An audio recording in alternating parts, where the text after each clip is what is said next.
Let me tell you a story. It's about a family that's been pushed right to the edge, to the absolute brink. This comes from an ancient text, but it feels incredibly modern. It's a drama that makes you wonder, when it all comes down to survival, what choices are you willing to make? And what happens when the very people you have to ask for help are the ones with every reason to hate you? It all starts right here. Just 7 simple words. But wow, do they set the scene.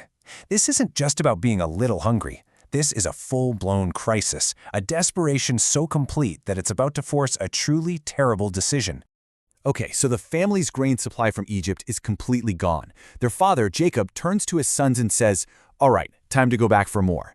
But it's not that simple. See, the powerful Egyptian ruler they dealt with last time, he left them with a brutal, non-negotiable ultimatum.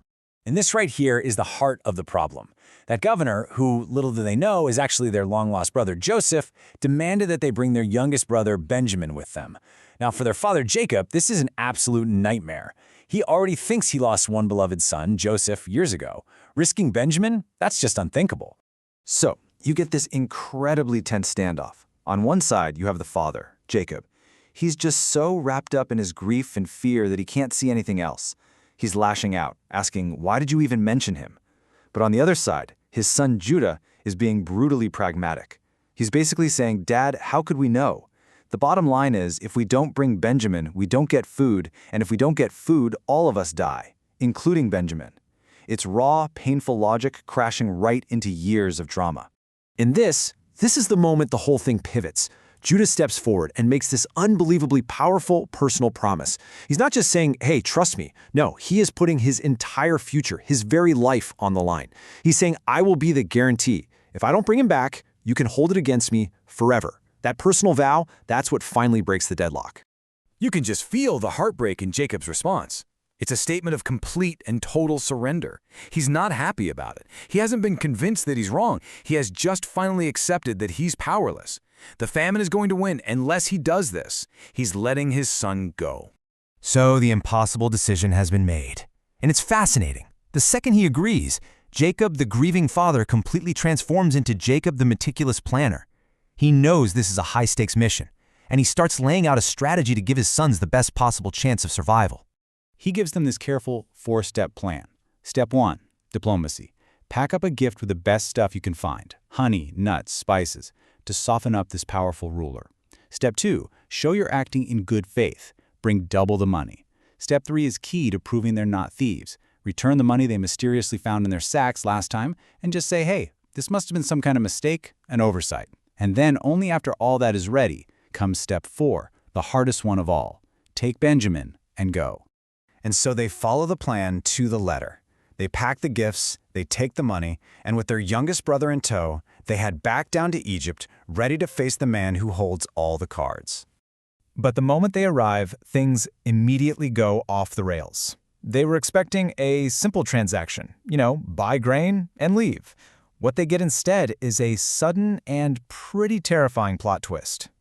Joseph spots them, sees Benjamin is with them, and tells his head servant to take the men to his personal house for lunch. Now, you and I might think, "Oh, an invitation, nice." But for the brothers, this is a huge red flag. They're being taken out of the public eye and into a private residence. This feels like a trap.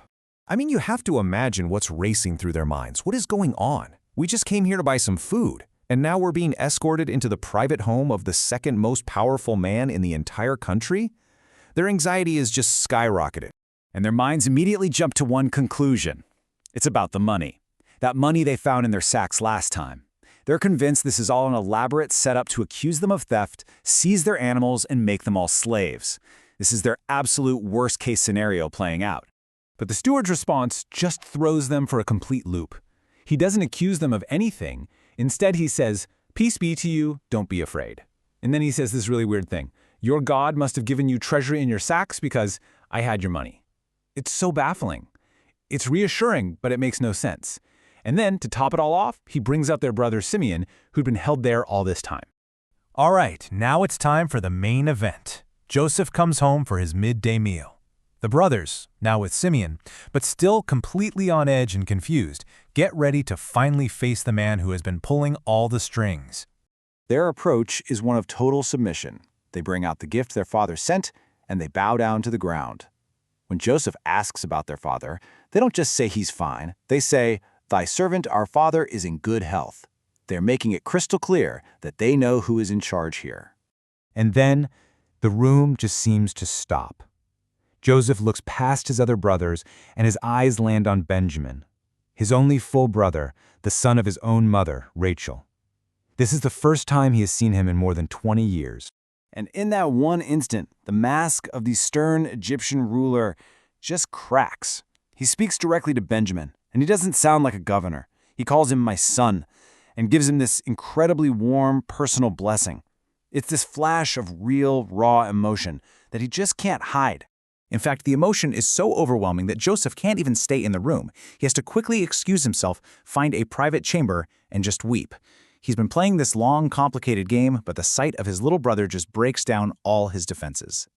So, after he pulls himself together, Joseph comes back out and orders the food to be served. But this isn't just any meal. The way it all unfolds is just plain weird, and it leaves his guests even more unsettled. The whole thing just gets more and more bizarre. They set up 3 separate tables, which was due to some strict Egyptian customs. Okay, weird, but maybe that's normal here. But then they're seated, and they realize they've been placed in their exact birth order, from the oldest all the way down to the youngest. How? How on earth could a stranger possibly know this? The text says they just stared at each other in amazement. This guy doesn't just have power, it's like he knows everything about them. And then comes the final, really strange detail. Joseph starts sending portions of food from his own table over to his brothers, which is a big sign of honor. But Benjamin's portion is 5 times bigger than anyone else's. It's this huge, public, and totally undeniable display of favoritism. Another piece of the puzzle that just doesn't fit. And the story pauses here, with the brothers finally relaxing a bit, eating and drinking, probably just relieved to still be alive. But they seem totally oblivious to the fact that they are in the middle of a very elaborate test. Which leaves us with the real questions. Why is Joseph doing all this? What is he testing for? Their honesty? Their character? Or is it all about Benjamin? And now that this strange feast is over, what in the world is he planning to do next?